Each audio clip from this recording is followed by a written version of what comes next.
Okay, welcome to the video. We're filming here in Chiang Mai, Thailand. Just quickly show you where we are. So we're going to talk about intermittent fasting today. Beautiful Chiang Mai, Thailand. Beautiful place. I come here every afternoon and do some filming. Intermittent fasting, I'm going to show you a bit about my qualifications. You can sort of see how lean I am. You know, I have to do ab flex. You can tell how lean I am. Lean face. Despite running D-bol at the moment, despite running prescription tests over 500 milligram a week with no AIs, nothing, no estrogen, nothing, no SERMs, nothing, over 500 mg prescription grade tests I know what I'm getting for over 11 months continuously, and then dropping down a little bit and then come back up on, so they can sort of see, you know what I mean? Where's the face bloat? All right, so I don't understand how people take D-bol and stuff and just, they get so puffy. They're not doing my protocols. Not that my protocols involve anabolics. I'm just saying, just total transparency here, because most people lie if they take anything. They just lie. They lie through their teeth because they got insecure or whatever, and that's okay. But you know, it confuses the moods out there. So let's talk about intermittent fasting. Why I don't recommend it. What I do to stay lean. Bit about my qualifications. I've been a personal trainer since 1996, started training friends, females for weight loss, and then became professional in 1999, did the course, worked at the gyms, etc., and trained thousands and thousands of men, mostly women, and 99% of them for weight loss, and 1% for health and performance. Weight loss is most people's goal. But what I do is to do it the right way, the healthy way, okay? So you actually feel good versus being a nut job. Another thing in my qualifications is I currently have cervical spinal stenosis, so smalling of the spinal cord due to, in 2020 January, I was attacked from behind with no warning, no chance to defend myself. Someone came from behind, got me in a chokehold, and I thought it's a friend or my brother, someone, because it was broad daylight. I'm in my cycling outfit, my cycling shoes. I was with Natasha, just us two, and then a friend came about 10 minutes later. But yes, so someone's attacked me, and I thought, you know, like someone's trying to choke me in broad daylight, like trying to kill me, like just full on. The amount of aggression and passion there. I'm like, I have to know this person. If someone's trolling, like one of my mates or my brothers come from Perth or whatever. So anyway, being a martial art, you know, instructor level, I spun around, got out of the chokehold, turned around, got a king hit, sucker punch right cross to the face. That knocked me out, and I'm like, put my hands up, didn't know what's going on. Next minute, I'm getting slammed head first in the concrete, 5 vertebrae, 5 discs bulged, and the doctor said the other day, he says, if I see you next time I see you in a wheelchair, it wouldn't surprise me, you'll be quadriplegic. So, you know, so every day I've lived like that, but only recently I've gotten worse. But so I haven't been able to train the last 3 years, and I've been getting worse and worse and worse with my neck pain and tingling and stuff, and I'm like, what's going on? You know, I thought it would go away. But eventually I'm like, I should just get an MRI. You know, like, I couldn't believe no doctors recommend that in the meantime. So I'm like, I'll get an MRI. So I've got an MRI here in Thailand that explains what's going on. So I haven't been able to train hardly at all the last 3 years, almost 3 years. And the last 2 months I have, you know, if I ride my bike to the shops, I have to get off my bike after about 2 minutes and walk. Uphill, I can do that. I did a ride on last Saturday. It was okay, you know. But if you look at my Strava, you'll see how little I've trained and ran. I've ran maybe 70 kilometers this year. I just haven't been able to, just due to the pain. And now I know what the pain is that, you know, spinal cord being compressed. So it's very, very dangerous. But anyway, so how we talk about intermittent fasting? Intermittent fasting is something I really, you know,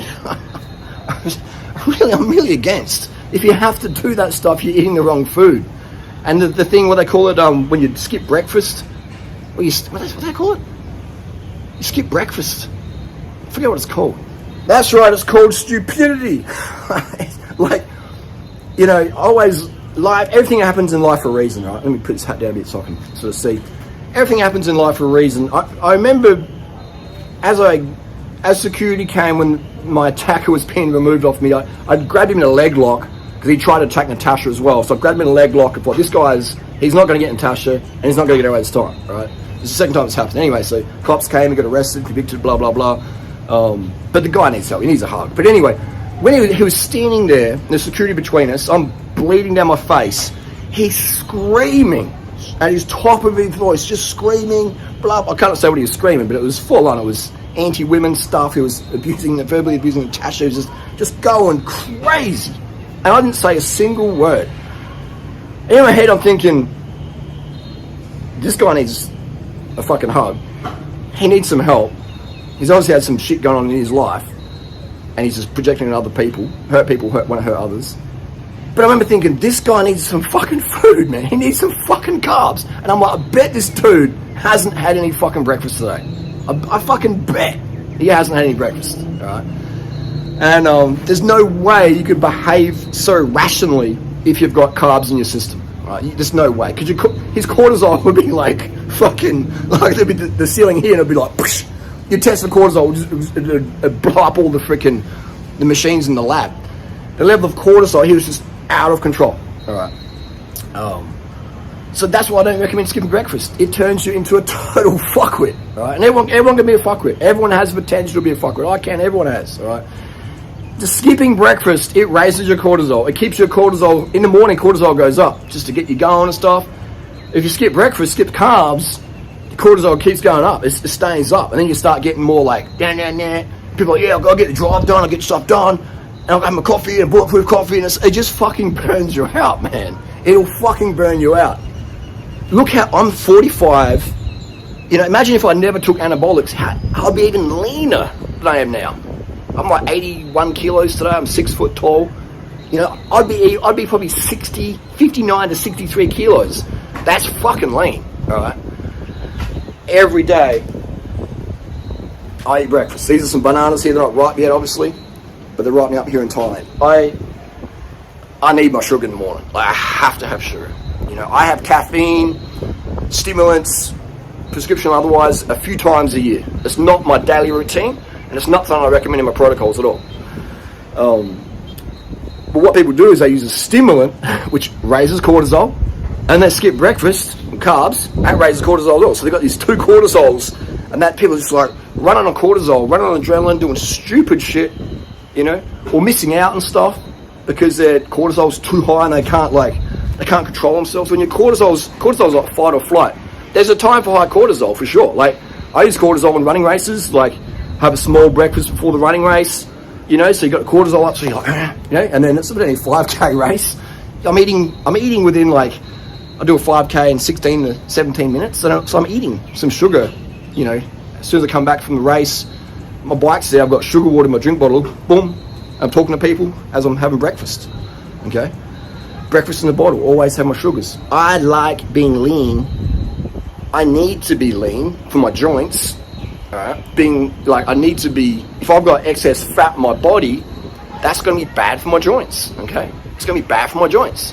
So I eat what I eat, you know?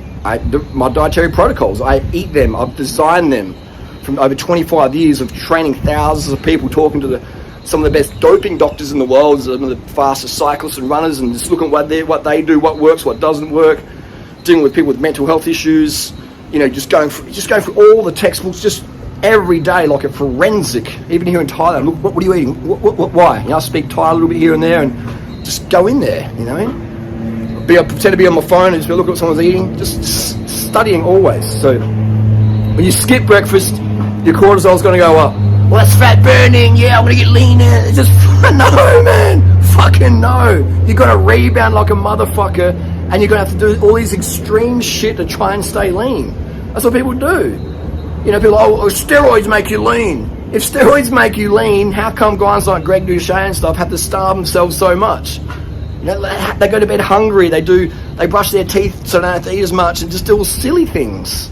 That fucks your head, man. I want to enjoy my life.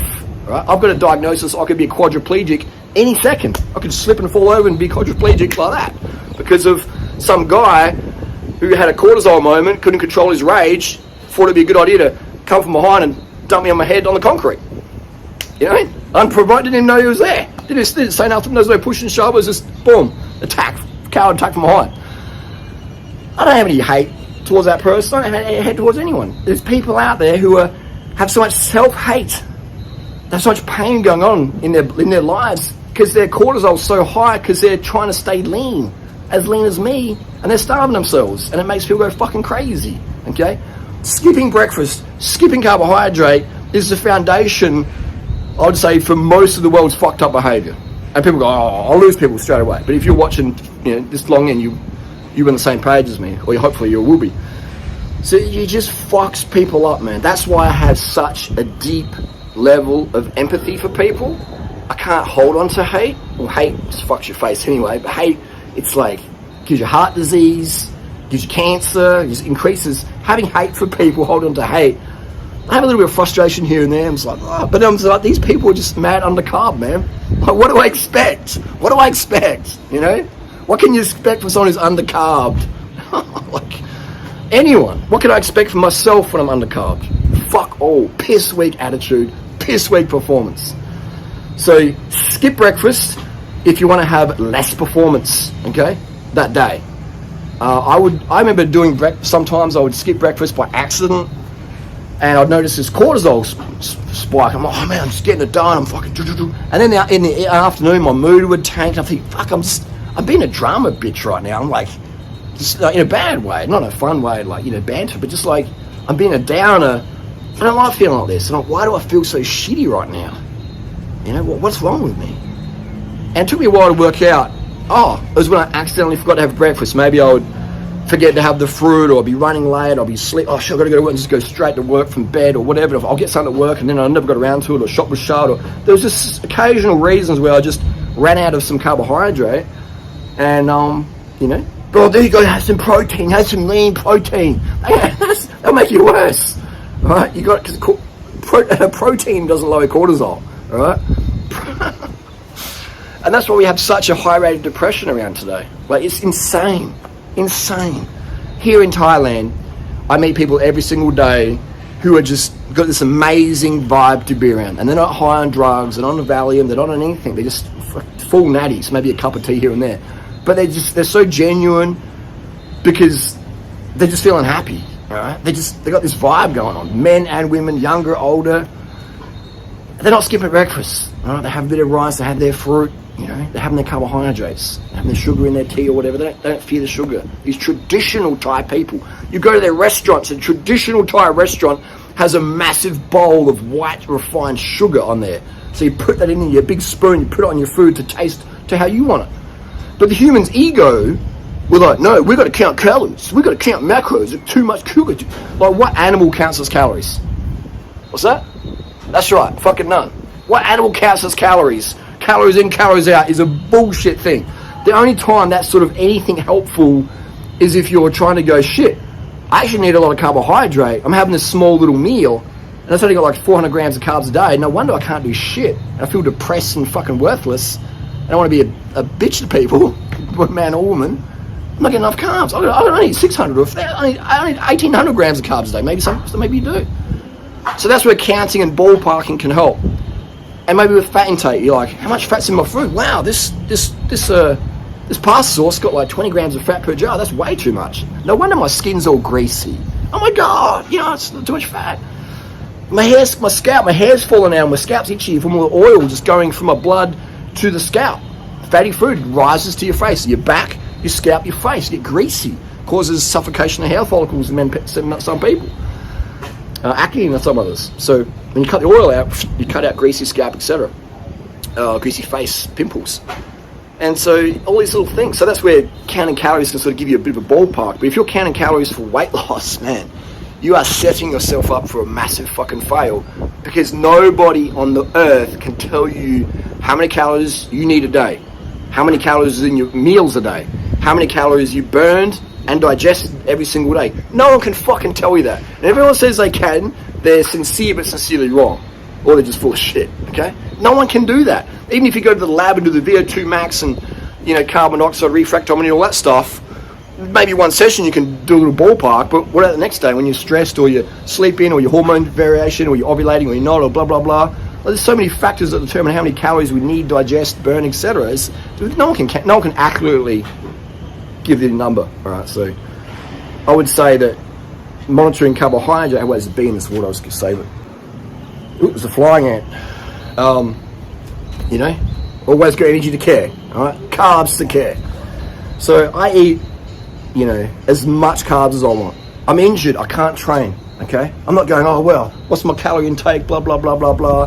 I'm like, what does my fucking body say? Okay, 1 banana, 30 bananas, whatever. I let my body decide how much sugar I want to have that day. And for fat, I know I don't want greasy skin, okay? I don't want a greasy scalp. So I keep my fat intake as low as possible every day, okay? And because I'm so sedentary, I'll get fat very quickly if I just eat as much fat as I want, which won't be much because I just really don't like the feel of all that fat in my bloodstream. I just like, it just feels scungy. I feel the insulin resistance very quickly. I'm very sensitive to that. I've used insulin meters, etc. So glucose monitors, the Freestyle Libra, all those things. Fat causes insulin resistance. Dietary fat over 10, 30 grams a day, insulin resistance coming in. I like feeling that sharpness. Right? I don't want to have to rely on stimulants to have a clear thought. I rely on carbohydrate, I rely on sleep, water, sugar, etc. Anyway, that's the deal. Natasha's sneaking over here. Natasha's been on the program for 7 years. I'm not stepping water. There we go. So excited, eh? Come in the shot, Natasha. It's like, do you skip breakfast, Natasha? Never. Never. You know what I mean? Imagine your mood and how you'd feel and production and stuff like that, like. Oh, absolutely. Just feel like shit, can't get anything done. Moody. I don't like being in a bad mood. Life's too short for that. Skip breakfast only if you want a shit day. Simple as that.